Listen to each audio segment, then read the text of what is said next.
क्या विदेशी दुबई में संपत्ति खरीदने की अनुमति है? Can Indian buy? हाँ, दुबई विदेशी नागरिकों को निर्दिष्ट क्षेत्रों में स्वतंत्र संपत्ति रखने की अनुमति देता है। 2002 से इस नीति ने कर कुशल, तेजी से बढ़ते रियल एस्टेट मार्केट की खोज कर रहे वैश्विक निवेशकों को आकर्षित किया है। दुबई में फ्री होल्ड क्षेत्र कहाँ-कहाँ है? फ्री होल्ड क्षेत्र दुबई के विशेष जिले हैं, जहां गैर यूएई नागरिकों के पास संपत्ति और भूमि पर पूर्ण स्वामित्व का अधिकार होता है। खरीदार बिना किसी प्रमुख प्रतिबंध के संपत्ति को बेच, सेल, पट्टी पर दे, लीज या पास ऑन कर सकते हैं। दुबई में पट्टे पर दी गई संपत्तियां कहाँ है? यानी लीज होल्ड। होल्ड का अर्थ है निर्धारित अवधि के लिए संपत्ति के अधिकार का स्वामित्व, अधिकतर 99 वर्षों के लिए।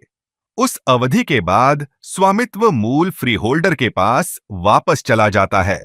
लीज होल्ड इकाइयां सस्ती हो सकती हैं, लेकिन उन पर पुनर्विक्रय, विरासत प्राप्त करने या संपत्ति में संशोधन करने के प्रतिबंध होते हैं।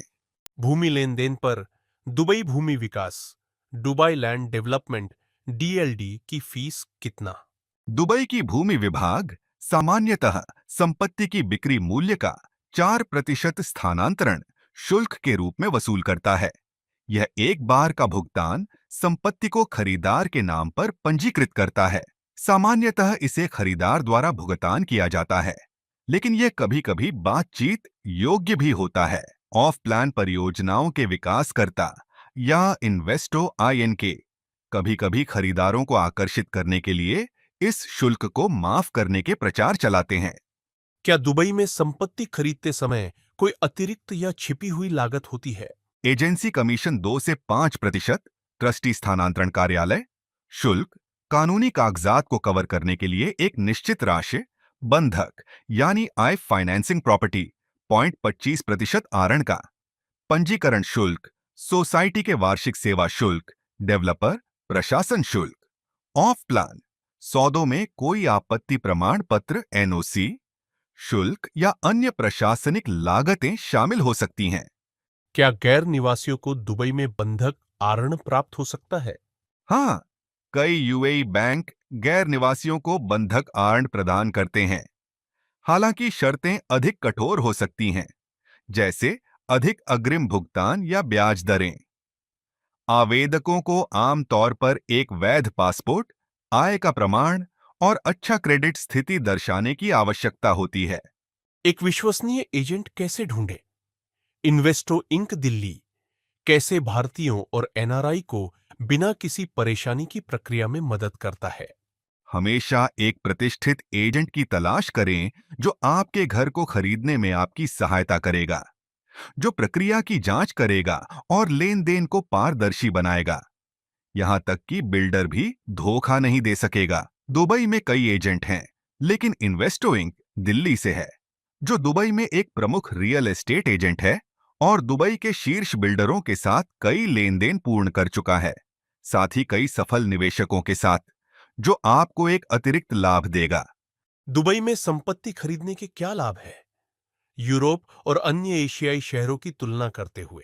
दुबई में वैश्विक स्तर पर कुछ सबसे उच्च पट्टे की उपज, हायर रेंटल इनकम ऑफ 6 से 10% या अधिक, जो केवल 3 घंटे की उड़ान के माध्यम से पहुंचा जा सकता है।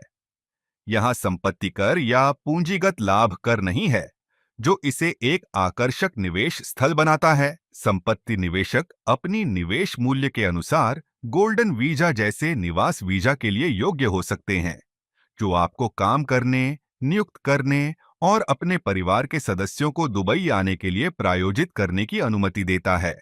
दुबई भूमि विभाग डीएलडी की भूमिका क्या है? डीएलडी दुबई में सभी रियल एस्टेट लेन देन की निगरानी के लिए जिम्मेदार है। यह सुनिश्चित करता है कि सभी संपत्ति हस्तांतरण कानूनी और पारदर्शी तरीके से किए जाएं। दुबई रियल एस्टेट बाजार को कौन नियंत्रित करता है? Real estate regulatory agency RIRA Dubai के रियल एस्टेट बाजार की देखरेख करती है, पारदर्शिता सुनिश्चित करती है और खरीदारों और विक्रेताओं के अधिकारों की रक्षा करती है। यह डीएलडी की एक नियामक शाखा है। दुबई में संपत्ति खरीदते समय कानूनी विचार, प्रक्रियाएं क्या-क्या है? पूर्ण संपत्तियां, तात्कालिक हस्तांतरण, तुरंत किराए का आय और कम अनिश्चितताएं। योजना के अनुसार संभावित रूप से कम कीमतें, चरणबद्ध भुगतान और हस्तांतरण पर पूंजी की वृद्धि। दूसरी ओर, निर्माण में देरी और डेवलपर की प्रतिष्ठा को सावधानी से तौला जाना चाहिए। जो लेन देन की प्रक्रिया से पहले इन्वेस्टो द्वारा किया जाता है। खरीद के लिए कौन-कौन से प्रकार की निवासीय संपत्तियां, रेजिडेंशियल होम टाइप्स उपलब्ध है? दिल्ली से केवल इन्वेस्टो दुबई में कई विकल्प प्रदान कर रहा है। आपको चुनने के लिए विभिन्न विकल्प मिलेंगे, जैसे तैयार अपार्टमेंट 1, 2, 3, 4 BHK, 3 या 4 side open villa, 3, 4, 5, 6 BHK luxury city villa निजी स्विमिंग पूल के साथ, लग्जरी सिग्नेचर बे विला पूल के साथ, समुद्र के किनारे के विला, टाउन हाउस। ये विला के समान हैं, लेकिन आमतौर पर पड़ोसी यूनिटों के साथ दीवार साझा करते हैं। एंड ऑफ प्लान प्रॉपर्टीज, ऊपर बताए गए सभी प्रकार की प्रॉपर्टीज जो निर्माण से पहले बेची जाती हैं। दुबई के कौन-कौन से क्षेत्र सबसे अच्छे किराए पर रिटर्न देते हैं?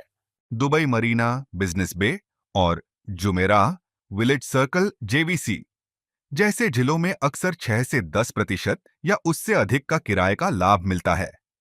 उभरते क्षेत्रों जैसे दुबई लैंड के कुछ हिस्से में कभी-कभी निचले खरीद मूल्य के कारण और भी उच्च लाभ मिल सकता है, लेकिन किराएदारों की मांग और बुनियादी ढांचे की उपलब्धता महत्वपूर्ण भूमिका निभाते हैं। क्या मुझे दुबई में तुरंत रहने के लिए रेडी टू मूव संपत्ति खरीदनी चाहिए या योजना के अनुसार संपत्ति ऑफ प्लान प्रॉपर्टी जो अगले कुछ वर्षों में विकसित होगी? पूर्ण संपत्तियां, तात्कालिक हस्तांतरण, तुरंत किराए का आय और कम अनिश्चितताएं।